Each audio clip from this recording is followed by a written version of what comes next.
ਲਾਹੌਰ ਲੈ ਕੇ ਜਾਣਾ ਚਾਹੁੰਦੀ ਹਾਂ। ਅਤੇ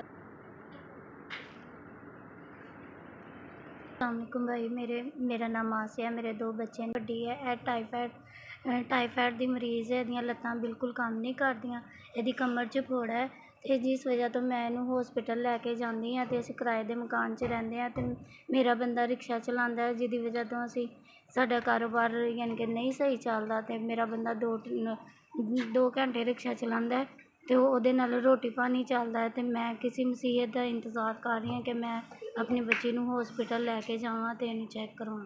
ਗਰਮੀ ਦੀ ਵਜ੍ਹਾ ਤੋਂ ਸਵਾਰੀ ਜ਼ਿਆਦਾ ਨਿਕਲਦੀ ਨਹੀਂ ਹੈ, ਇਸ ਵਜ੍ਹਾ ਤੋਂ ਮੇਰਾ ਬੰਦਾ ਰਿਕਸ਼ਾ ਚਲਾਉਂਦਾ ਹੈ ਅਤੇ 2 ਘੰਟੇ ਸੁਬਾਹ ਨੂੰ 2 ਘੰਟੇ ਸ਼ਾਮ ਨੂੰ ਰਿਕਸ਼ਾ ਚਲਾਉਂਦਾ ਹੈ। ਉਹਦੀ ਆਮਦਨੀ ਦੇ ਨਾਲ ਸਾਡੇ ਘਰ ਦਾ ਸਿਰਫ ਸਰਕਟ ਹੀ ਚੱਲਦਾ ਹੈ। ਇੰਨੀ ਗੁੰਜਾਇਸ਼ ਨਹੀਂ ਨਿਕਲਦੀ, ਜਿਹਦੀ ਵਜ੍ਹਾ ਤੋਂ ਮੈਂ ਆਪਣੀ ਬੱਚੀ ਨੂੰ ਲਾਹੌਰ ਲੈ ਕੇ ਚੈੱਕ ਕਰਵਾਵਾਂ।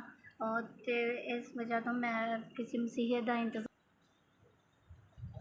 ਇਹਨੂੰ ਫੋੜਾ ਵੇ, ਇਸ ਵਜ੍ਹਾ ਤੋਂ ਮੇਰਾ ਆਪਰੇਸ਼ਨ ਹੋਣਾ ਅਤੇ ਡਾਕਟਰ ਮੈਨੂੰ ਟਾਈਮ 'ਤੇ ਟਾਈਮ ਦੇ ਜਾ ਰਹੇ ਨੇ। 2 ਮਹੀਨਿਆਂ ਬਾਅਦ ਦਾ ਟਾਈਮ ਦਿੱਤਾ ਸੀ ਅਤੇ ਇਸ ਵਜ੍ਹਾ ਤੋਂ ਮੈਂ 2 ਮਹੀਨਿਆਂ ਬਾਅਦ ਇਹਨੂੰ ਲਾਹੌਰ ਲੈ ਕੇ ਜਾਣਾ। ਹੁਣ ਇਹਦਾ ਕੰਮ ਭਾਈ ਮੈਨੂੰ ਇਹ ਤੁਹਾਡੀ ਤਰਫੋਂ 5000 ਰੁਪਇਆ ਮਿਲਿਆ ਹੈ।